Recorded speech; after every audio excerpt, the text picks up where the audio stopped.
வணக்கம் Wasper minuci நாளுடன் வர நிகழ்ச்சி நான் ஜிஞ்சேக்கு வாட்டி பற்றி வாச போகிறேன்.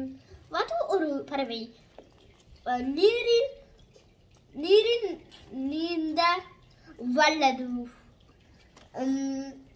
நீண்ட நீண்ட கழுத்து தட்டை காலு உள்ளது கொண்டது. இறைச்சி முட்டைக்காக வளர்க்கின்றோம். வாத்து பறக்கும் திறன்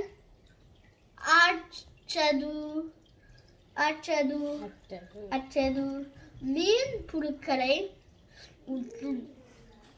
காடுகளில் வாத்துகள் உள்ளன. ஆங்கிலத்தில் டக் என்றும்